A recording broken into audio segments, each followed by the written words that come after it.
Vamos a leer, por favor, Lucas 15, 20 al 32. Y levantándose, vino a su padre, y cuando aún estaba lejos, lo vio su padre, y fue movido a misericordia. Y corrió, y se echó sobre su cuello, y le besó. Y el hijo le dijo: Padre, he pecado contra el cielo y contra ti, y no soy digno de ser llamado tu hijo. Pero el padre dijo a sus siervos: Sacad el mejor vestido y vestidle, y poned un anillo en su mano y calzado en sus pies, y traed el becerro gordo y matadlo, y comamos y hagamos fiesta. Porque mi hijo muerto era y ha revivido, se había perdido y es hallado. Y comenzaron a regocijarse. Y su hijo mayor estaba en el campo, y cuando vino y llegó cerca de la casa, oyó la música y las danzas. Y llamando a uno de los criados le preguntó qué era aquello. Él le dijo: Tu hermano ha venido, y tu padre ha hecho matar el becerro gordo, por haberle recibido bueno y sano. Entonces se enojó y no quería entrar. Salió por tanto su padre y le rogaba que entrase. Mas él, respondiendo, dijo al padre: He aquí tantos años te sirvo, no habiéndote desobedecido jamás, y nunca me has dado ni un cabrito para gozarme con mis amigos. Pero cuando vino tu hijo, que ha consumido tus bienes con rameras, has hecho matar para él el becerro gordo. Él entonces le dijo: Hijo, tú siempre estás conmigo, y todas mis cosas son tuyas. Mas era necesario hacer fiesta y regocijarnos, porque tu hermano era muerto y ha revivido, se había perdido y es hallado. Esta parábola se encuentra íntimamente ligada en el tema central de Lucas 15, el gozo del cielo cuando se arrepiente un pecador. Y esta enseñanza es sobre el arrepentimiento. Y el Padre personifica el gozo del cielo, y el amargado hermano mayor está marcado constantes con esas dos ideas. Entonces, él es la encarnación de las pretensiones de superioridad moral de los fariseos. En estas historias encontramos a tres personajes, de los cuales se centra en el relato uno a uno. Para primeramente entender ese relato, es necesario centrarnos en el origen del nombre, pródigo. Pródigo es dicho de una persona que desperdicia y consume su hacienda en gastos inútiles, sin medida ni razón. Vamos a ver precisamente cómo esta persona, este hijo, empieza precisamente a derrochar todos los bienes. Vamos a leer 11 y 12. También dijo: Un hombre tenía 2 hijos, y el menor de ellos dijo a su padre: Padre, dame la parte de los bienes que me corresponde, y les repartió los bienes.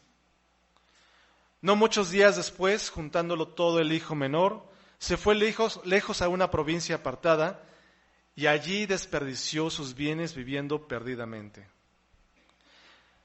Entonces, la solicitud de una herencia anticipada realmente era un desafío al padre y a la familia, y también al pueblo judío. Era tal el desafío, era como pedirle o decirle al padre: Oye, necesito que ya te mueras porque yo necesito esos bienes que tú tienes. Él quería anticipadamente gozarse, disfrutar de aquello que no era suyo todavía. Y sabía que la única forma que fueran suyos, precisamente, era que el padre falleciera. Entonces, ese pedimento de herencia anticipada era como desear la muerte del padre. Por eso era una gran afrenta. Muestra un duro corazón y va completamente contra los valores de la sociedad hebrea. Porque recordemos que el preservar la propiedad por generaciones era uno de los principios y culturas más importantes. De hecho, vemos que siempre se veía que se conservara precisamente hasta las tierras dentro de esa familia. Entonces, este pedimento obligaba al padre precisamente a vender anticipadamente sus bienes, desprenderse de esos bienes familiares, renunciar a esa herencia y malbaratarlos. Y ahorita vamos a ver por qué. Vamos, por favor, a Levítico 25, del 23 al 32. La tierra no se venderá a perpetuidad. Estamos viendo aquí que está hablando precisamente que si tú tienes alguna necesidad, puedes vender la tierra, pero no a perpetuidad. Es decir, que la puedes recuperar. Porque la tierra mía es, pues vosotros, forasteros y extranjeros, sois para conmigo. Por tanto, en toda la tierra de vuestra posesión otorguéis rescate a la tierra, como si te la vendiera por unos años. Cuando tu hermano empobreciere y vendiere algo de su posesión, entonces su pariente más próximo vendrá y rescatará lo que su hermano hubiera vendido. Es decir, si tú la vendiste porque no tenías dinero, tu hermano el más próximo tiene que venir para rescatar esa tierra. Y cuando el hombre no tuviera rescatador y consiguiera lo suficiente para el rescate, entonces contará los años desde que vendió, aquí está la clave, y pagará lo que queda al varón a quien vendió y volverá a su posesión. Mas si no consiguiere lo suficiente para que se lo devolvieren, lo que vendió estará en poder del que lo compró hasta el año del jubileo. Y al jubileo saldrá y él volverá a su posesión. Es decir, el costo precisamente del que tú podrías vender las tierras tenía que ver con la proximidad del año del jubileo. Porque en ese año del jubileo tenían que rescatar las tierras. Entonces, si quedaba un año, pues obviamente tenías que reducir el valor de ese bien al proporcional de ese año, porque lo ibas a rescatar. Entonces, entre más próximo sea la fecha del jubileo, era más bajo el valor de tu tierra.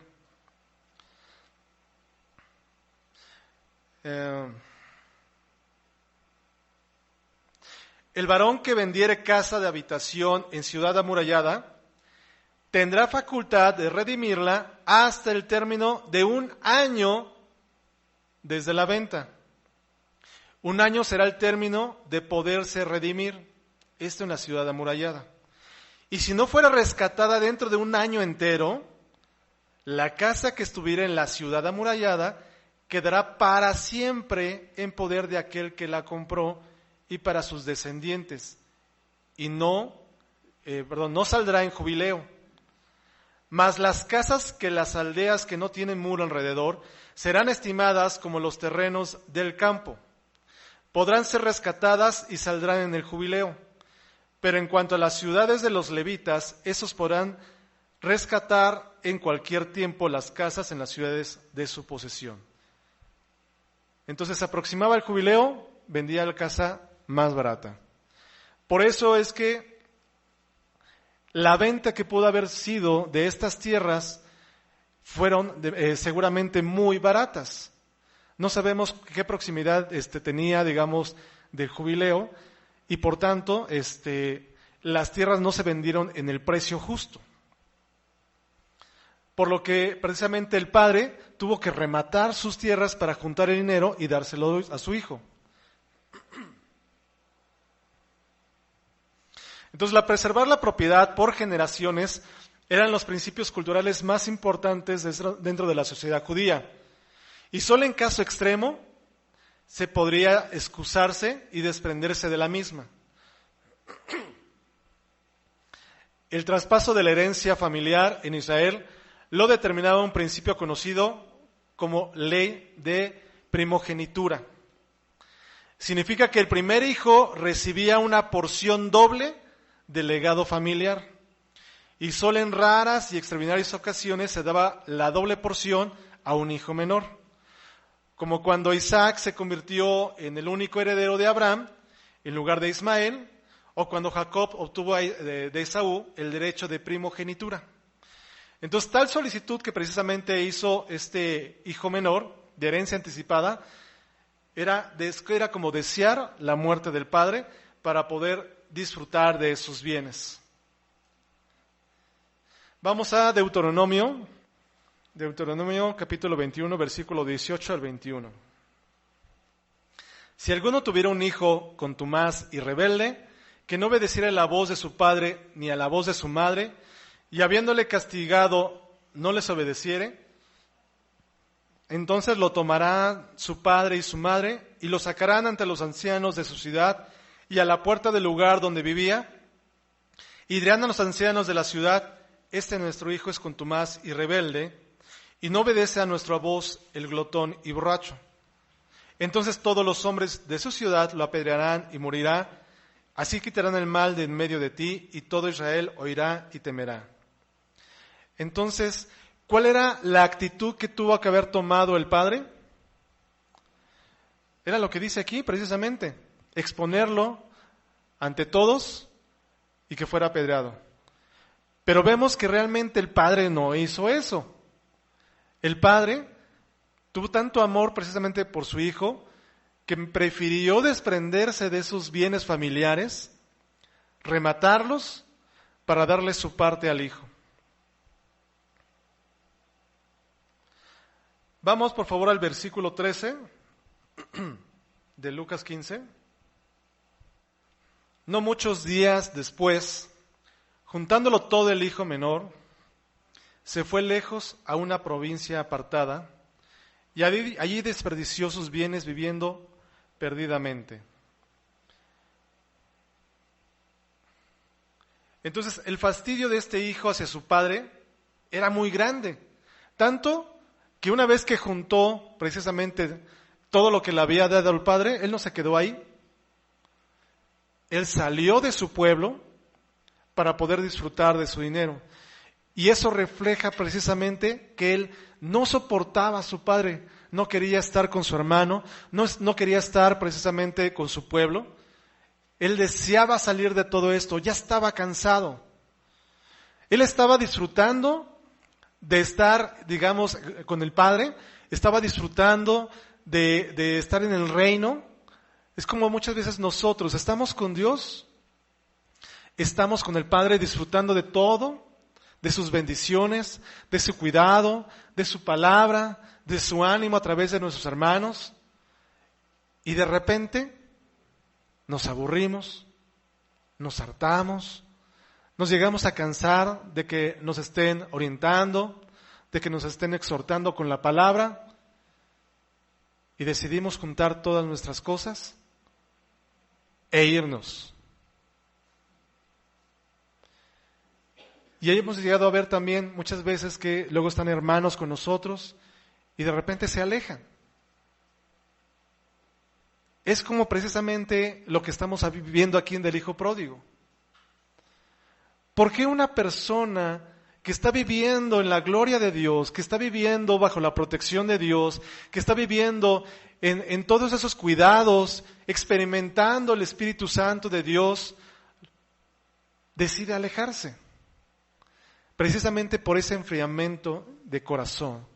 Cuando nosotros dejamos de buscar de la palabra de Dios, dejamos de adorarle, dejamos de tener ese tiempo devocional con Dios, nuestro corazón se empieza a apagar, poco a poco, poco a poco. Nos empezamos a alejar de nuestros hermanos de la iglesia y se empieza a apagar cada día más, cada día más, cada día más. Y entonces ya la palabra, la exhortación, la empezamos a ver como algo pesado. La vida cristiana sin Cristo es imposible vivirla. Solamente podemos vivirla cuando estamos con Cristo y está con nosotros y permitimos que Cristo nos lleve precisamente a obedecerle a Él. que Cristo haga la obra en nosotros, que el Espíritu Santo tome el control de nuestra vida. Y en ese momento es cuando podemos vivir la vida cristiana. Pero si nosotros tratamos de hacerlo con nuestras propias fuerzas, podemos llegar a apagarnos y alejarnos de la iglesia, alejarnos del reino de Dios, hacer lo que el hijo pródigo hizo, juntar nuestras cosas, estar fastidiados e irnos de la iglesia. La frase juntándolo todo significa que el pródigo liquidó todo lo que pudo, convirtiendo su herencia en dinero en efectivo. Vamos nuevamente a Levítico 25, 8 al 10. Dice, y contarás 7 semanas de años, 7 veces 7 años. De modo que los días de las 7 semanas de años vendrán a hacerte 49 años.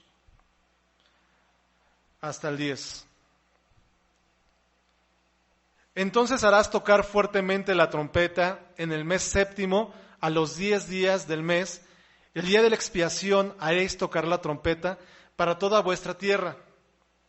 Y sacrificaréis el año 50 y pregonaréis libertad en la tierra a todos sus moradores. Este año os será de jubileo. Y volveréis cada uno a vuestra posesión, aquí es cuando recuperas la posesión, y cada cual volverá a su familia. Vamos al 15:16.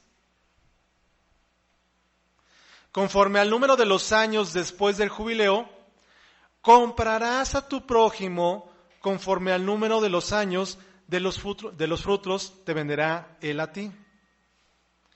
Cuanto mayor fuere el número de los años, aumentarás el precio.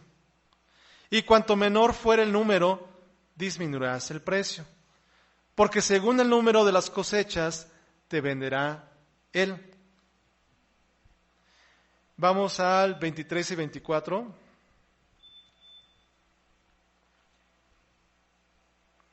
La tierra no se venderá a perpetuidad, porque la tierra mía es, pues vosotros forasteros y extranjeros sois para conmigo. Por tanto, en toda la tierra de vuestra posesión otorgaréis rescate a la tierra. Entonces las tierras son redimibles, ya que el bien regresaba a manos del dueño original en el año del jubileo, el cual ocurría cada medio siglo. Por tanto, el precio de una parcela se determinaba precisamente, como decíamos, en consecuencia de qué tan cercano estaba el año del jubileo. Menos dinero se obtenía entre más cercano estaba. Entonces podemos observar la insensatez del pecador. Este quería alejarse de Dios, mostrando su interés en hacerlo lo más rápido posible, sin pensar las consecuencias, sin medir las consecuencias de su actuar, y que podría precisamente acarrearle en el futuro. Muchas veces también, cuando nos alejamos de Dios, no pensamos en las consecuencias de estar lejos de la presencia de Dios.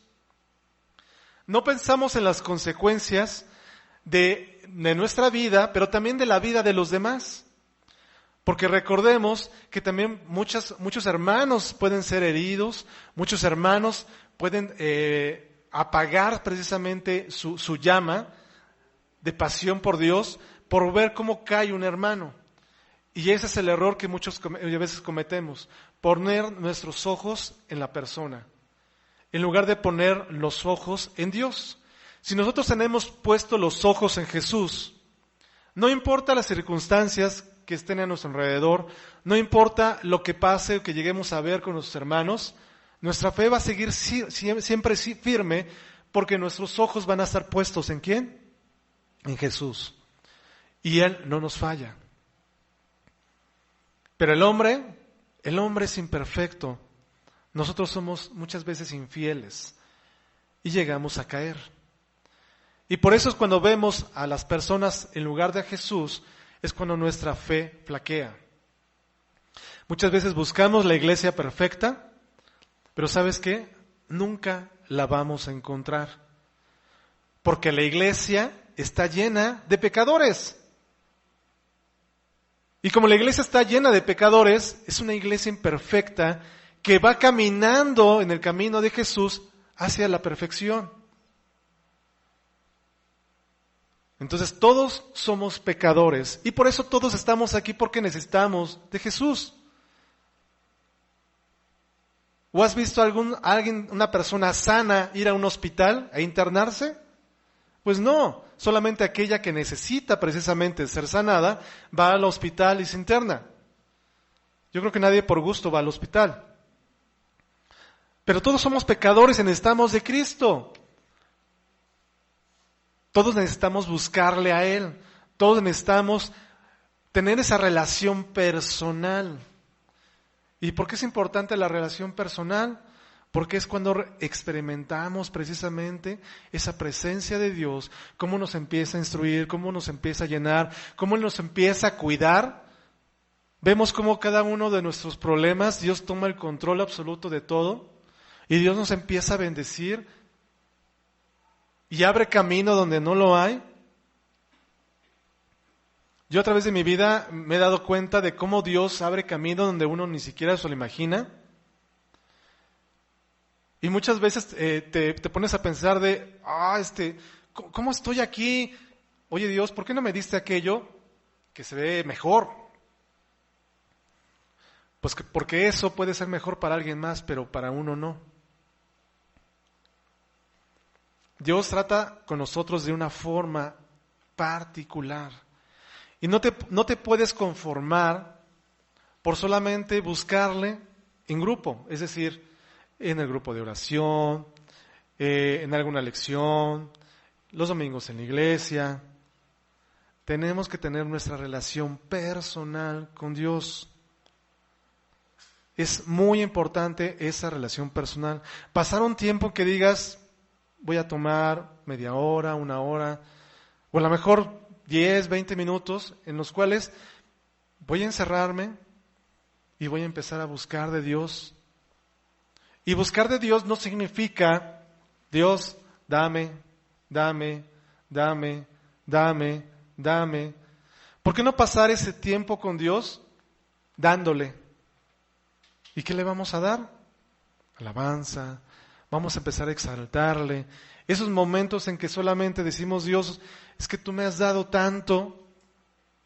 ¿Y en qué momento dedico un tiempo de agradecimiento a ti? Entonces, esos momentos son muy importantes para la vida cristiana. Son cruciales para nuestra vida.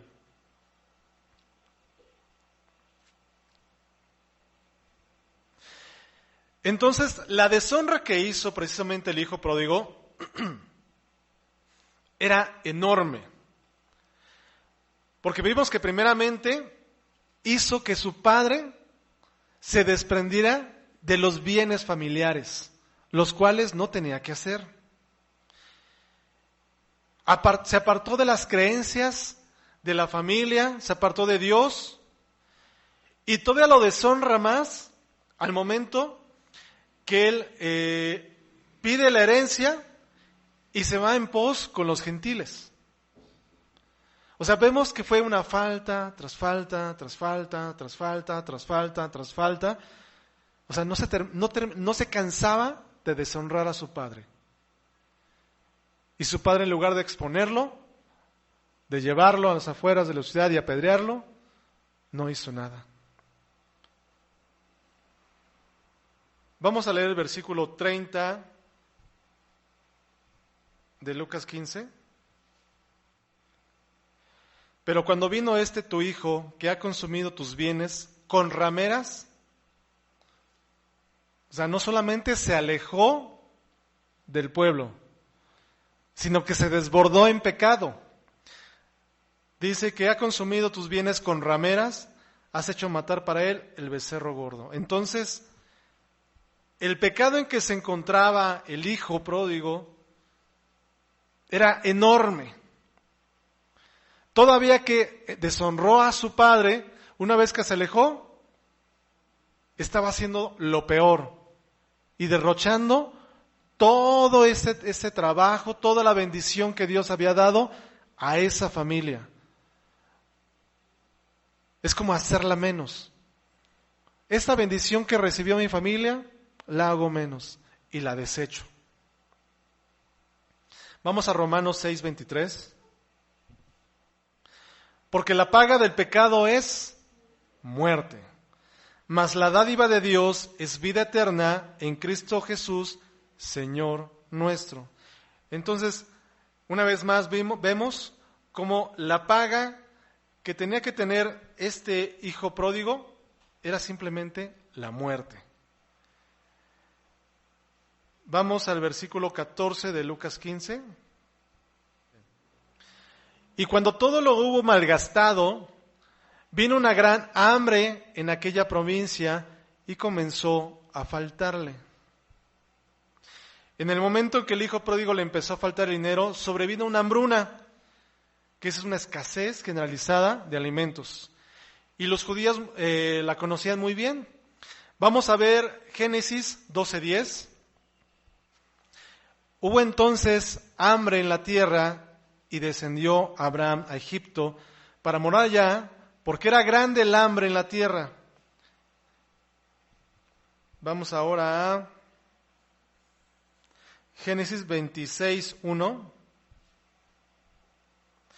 Después hubo hambre en la tierra, además de la primera hambre que hubo en los días de Abraham, y se fue Isaac a Abimelech, rey de los filisteos, en Gerar.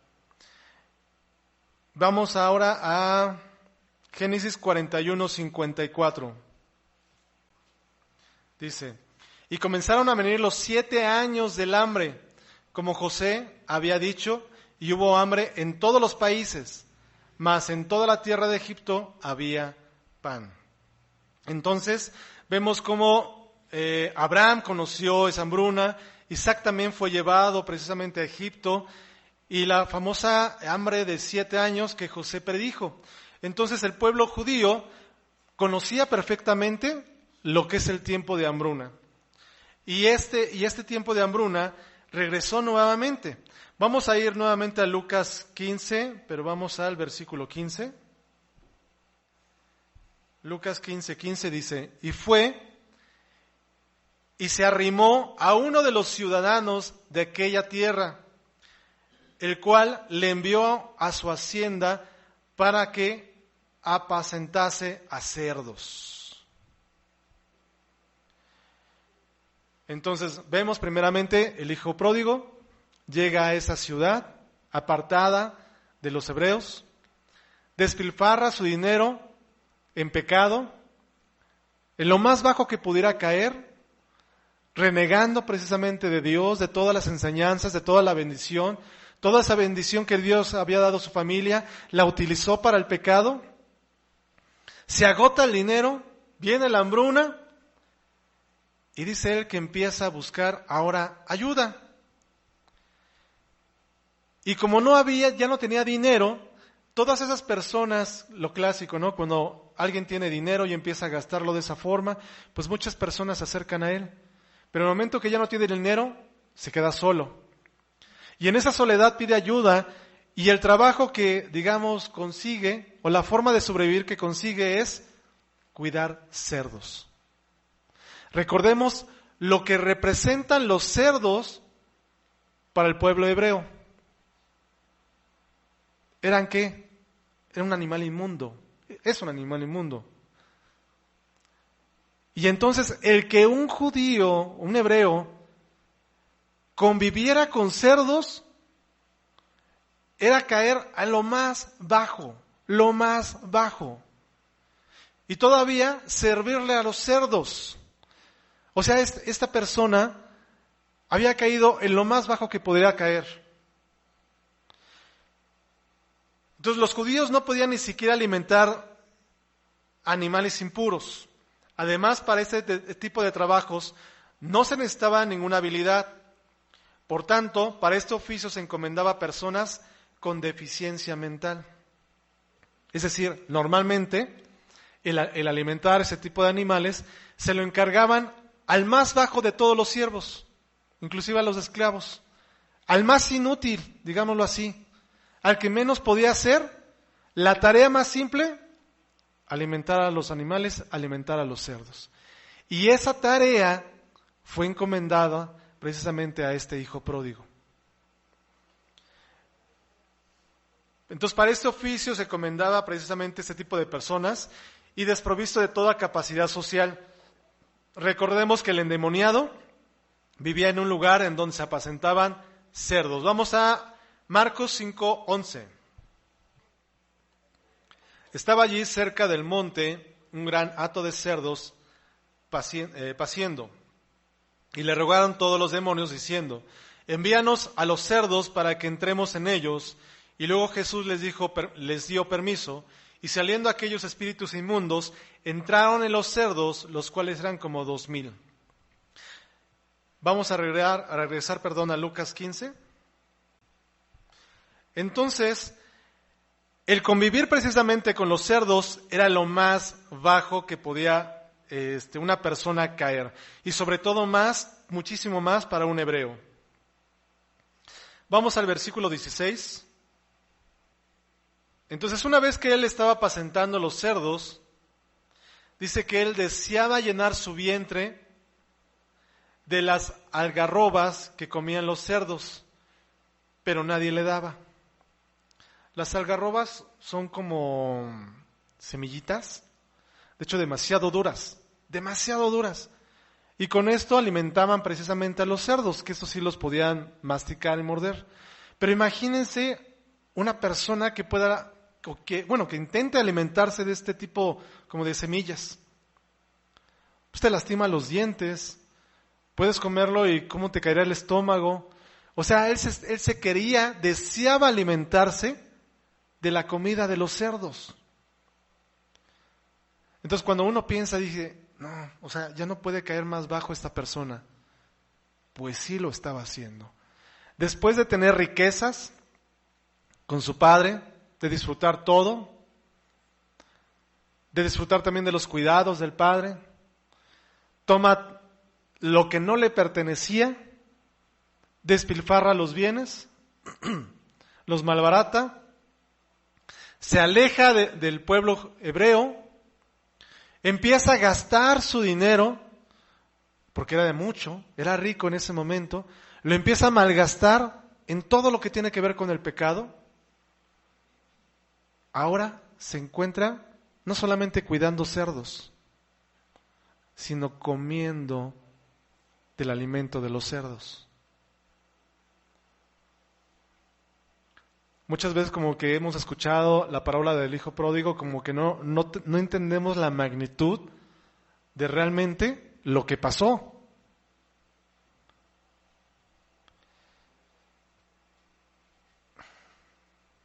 Y nos dice aquí en el 17, y volviendo en sí, ¿qué significa volver en sí? Cuando tú dices una persona volvió en sí, como que reaccionó, así no, o sea, ¿qué estoy haciendo? Se dio cuenta de lo que estaba haciendo. Cuando estamos en el pecado, estamos con una mente nublada, es decir, ya pecamos y lo vemos normal, lo vemos natural. Y si alguien nos apunta con el dedo, no solamente no le hacemos caso, hasta como que lo agredimos, ¿no? O sea, como, ¿qué te pasa? ¿Tú quién eres para decirme si esto está bien, es correcto? Es decir, vemos que lo que estamos haciendo está bien cuando realmente estamos viviendo en pecado. Tenemos completamente nublada la vista, nuestro entendimiento sobre lo que realmente es el pecado. Y así estaba el hijo pródigo. Pero de repente dice que volvió en sí, se percató de lo que estaba haciendo, se percató de cómo estaba viviendo, se percató de que se encontraba lejos de su padre. Dice, ¿cuántos jornaleros en casa de mi padre tienen abundancia de pan? Jornaleros. O sea, ni siquiera está hablando de su hermano, de su familia. Dice, o sea, ¿cuántos trabajadores de mi padre, de aquellos jornaleros que son los más bajos que tiene mi padre, tienen abundancia de pan? Y yo aquí perezco de hambre. Por eso es que la palabra dice, volvió en sí.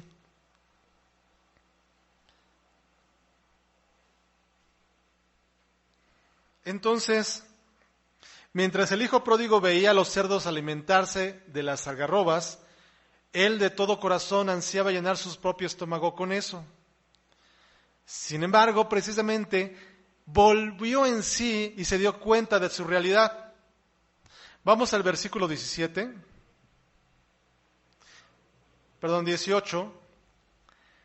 Me levantaré e iré a mi padre y le diré, Padre, he pecado contra el cielo y contra ti. Entonces, una vez que él se encontraba fuera de sí espiritualmente, y que para él su vida era normal como todos los demás, él recapacita y en vez de evadir la realidad por su pecado, lo enfrenta como es debido. Y él estaba consciente de lo que ya había hecho y había perdido su condición de hijo. Él al momento de pedir su herencia, de alejarse del pueblo hebreo, había perdido esa condición de hijo. Él había comprendido que tan bajo había caído y al grado que pidió ser uno de los jornaleros de su padre. Entonces los jornaleros eran los peones contratados por días, los más bajos de todos los trabajadores en la escala económica e inclusive más baja que un esclavo. En el pródigo encontramos un verdadero arrepentimiento y por tanto no fue como el que sintió Esaú al vender su primogenitura. Vamos a Hebreos 12:17. Porque ya sabéis que aún después, deseando heredar la bendición, fue desechado y no hubo oportunidad para el arrepentimiento, aunque la procuró con lágrimas. Entonces vemos aquí el hijo pródigo realmente tuvo un arrepentimiento. Vamos a Salmo 51 del 1 al 11. Vamos a ver quién más tuvo un verdadero arrepentimiento. Salmo 51 del 1 al 11. Dice, Ten piedad de mí, oh Dios, conforme a tu misericordia. Conforme a la multitud de tus piedades, borra mis rebeliones. Lávame más y más de mi maldad y límpiame de mi pecado, porque yo reconozco mis rebeliones y mi pecado está siempre delante de mí. Contra ti solo he pecado y he hecho lo malo delante de tus ojos para que sean reconocidos justos en tu palabra. Y teniendo por puro en tu justicia, he aquí, en maldad he sido formado y en pecado me concibió mi madre. He aquí, tú amas la verdad en lo íntimo, y en lo secreto me has hecho comprender sabiduría. Purifícame con hisopo, y seré limpio. Lávame, y seré más blanco que la nieve. Hazme oír gozo y alegría, y se recrearán los huesos que has abatido. Esconde tu rostro de mis pecados, y borra todas mis maldades. Crea en mí, oh Dios, un corazón limpio, y renueva un espíritu recto dentro de mí. No me eches delante de ti, y no quites de mí tu Santo Espíritu. Y vuelve el gozo de tu salvación, y espíritu noble me sustente. David realmente tenía un arrepentimiento verdadero. Y el arrepentimiento verdadero nos va a hacer que nos podamos acercar nuevamente al reino de Dios. Ese arrepentimiento verdadero nos lleva a que Dios nos perdone de nuestros pecados.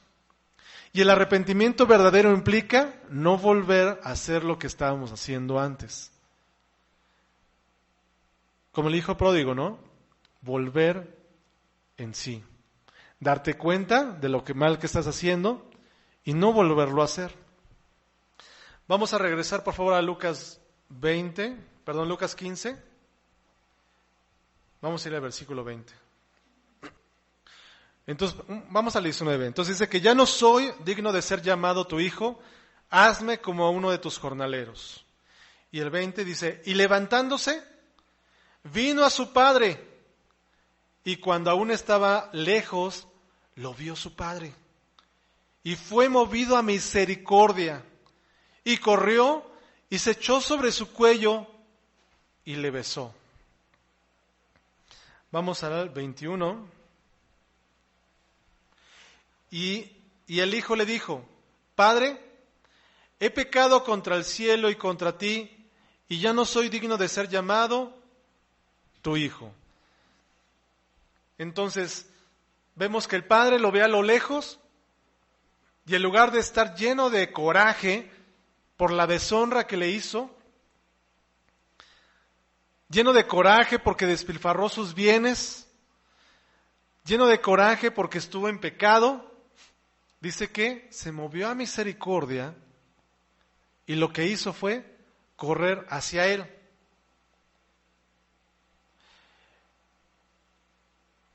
Entonces, el hijo pródigo, una vez que reconoció su condición, que volvió en sí, lo segundo que hizo fue poner manos a la obra. Entonces, hermano, no solamente basta que tú te des cuenta de tu condición de pecador, sino que lo que tienes que hacer es ir hacia el Padre. No solamente basta que te des cuenta de tu pecado, de que te arrepientas, sino que tienes que ir a la acción, a acercarte al Padre, buscarlo a Él, buscar su perdón. Y vemos que el padre estaba ansioso por iniciar el perdón y la reconciliación con su hijo. Imagínense que el hijo hubiera llegado y que el padre lo hubiera golpeado, lo hubiera insultado. ¿Para qué vienes? Ahora si vienes, vienes por más. Ahora te dejo de hablar una semana, te dejo de hablar un mes, y ahí quédate, y vete a tu cuarto y ahí te quedas. Dice que él se movió a misericordia porque se dio cuenta que su hijo había vuelto nuevamente a su familia, nuevamente bajo su protección. Y es así como nos recibe siempre Dios, como nos recibe el Padre. Cuando nosotros vamos hacia el Padre, arrepentidos, para estar nuevamente con Él, Él no nos reclama, Él nos recibe con amor y empezamos esa reconciliación con Él. Vamos al versículo 22 y 24.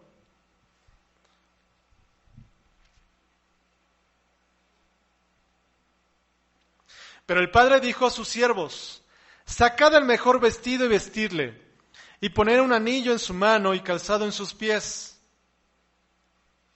Y traed el becerro gordo y matadlo, y comamos y hagamos fiesta. 24. Porque mi hijo muerto era y ha revivido. Se había perdido y es hallado. Y comenzaron a regocijarse.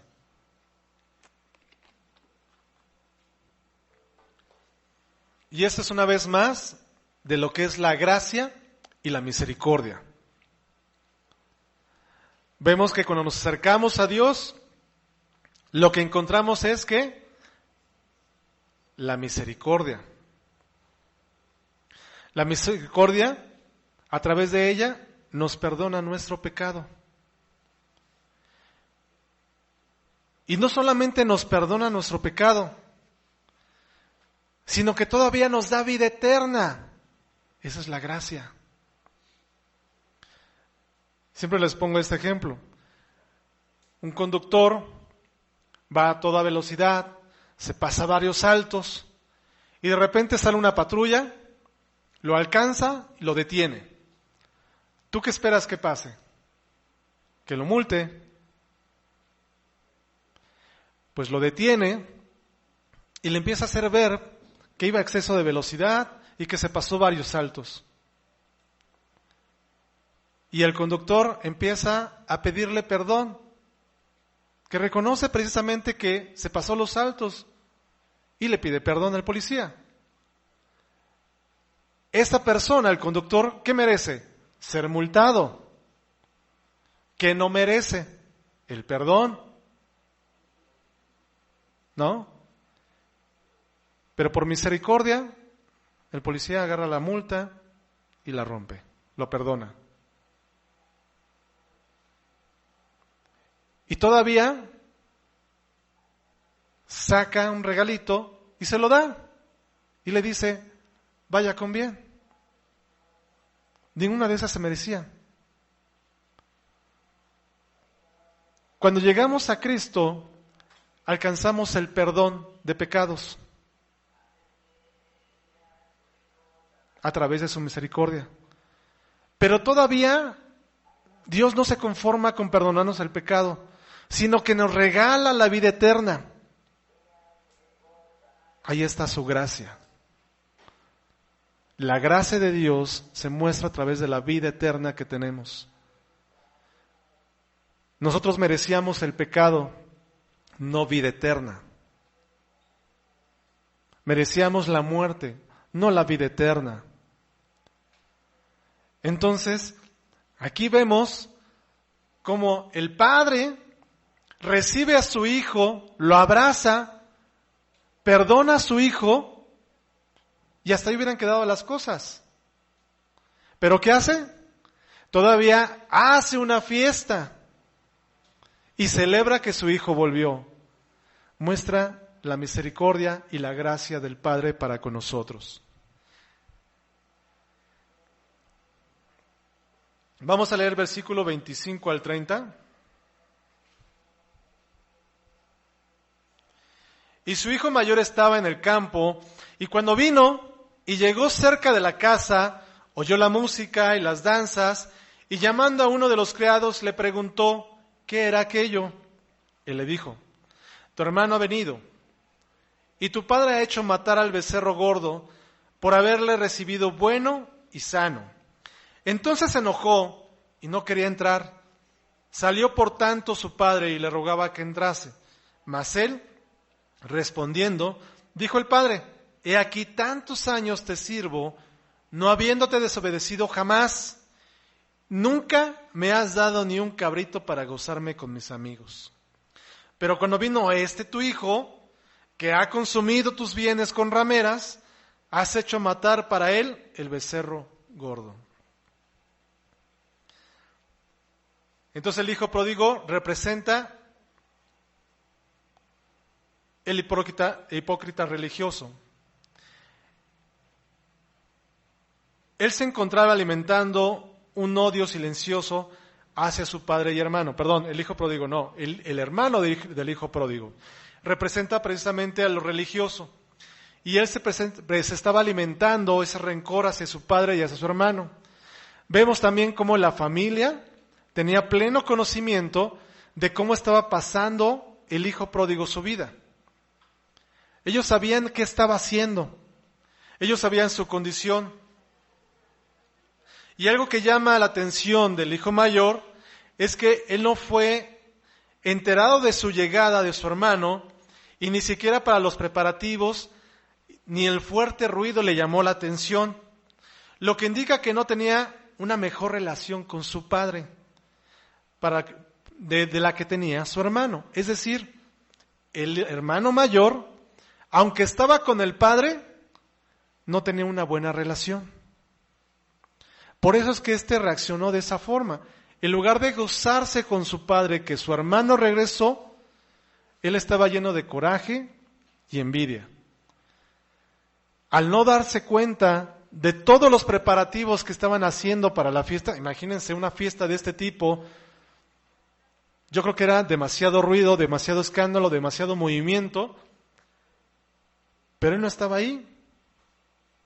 Entonces, Aquí encontramos a este tipo, digamos, de cristianos que están en la iglesia, pero que no están en Dios. Lo que me refiero es que no porque estemos los domingos en la iglesia, nos hace realmente hijos de Dios.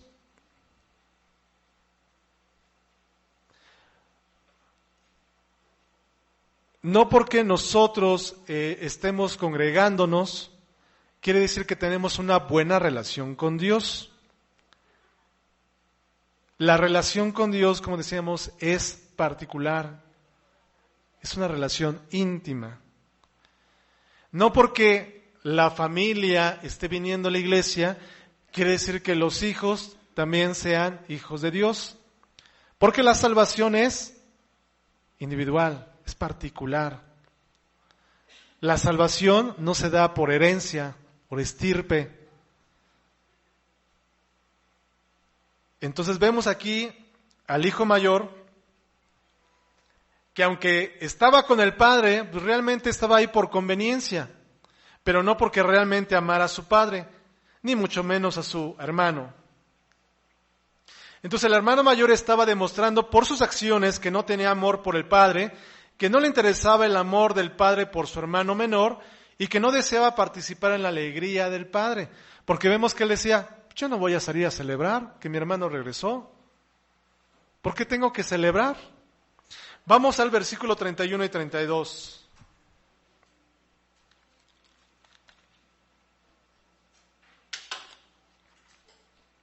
Él entonces le dijo, hijo, tú siempre estás conmigo y todas mis cosas son tuyas.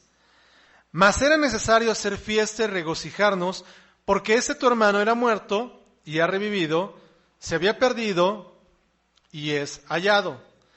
Entonces, a pesar de que el padre le había recordado al hijo mayor de todas las cosas que tenían, eran suyas, es decir, los derechos hereditarios, no hay indicio de que el hijo mayor respondiera a los tiernos ruegos del padre. No comprendía que el motivo de la fiesta era que su hermano era muerto y ahora había revivido. Entonces, hermanos, recordemos que la relación con el Padre es importante. No solamente es venir a la iglesia, no solamente es estar en la oración, sino realmente es una relación íntima con el Padre.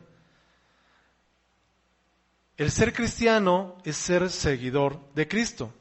Y por tanto, tú estás siguiendo por donde va Cristo. Tú estás haciendo lo que Él hace. Tú estás haciendo lo que su palabra dice. Entonces implica todo una vida, todo un sometimiento al Padre. El que permitamos que Dios haga su obra en nosotros. Y no solamente acciones aisladas. ¿Cómo estar aquí el domingo en la iglesia? Entonces es una vida completamente hacia el Padre. Amén. Vamos a orar. Padre, te agradecemos, Dios, por tu palabra, Señor. Gracias, Dios, porque tú nos guías, Señor, constantemente hacia tu palabra, Dios. Tú nos muestras cada día más, Señor, tu voluntad.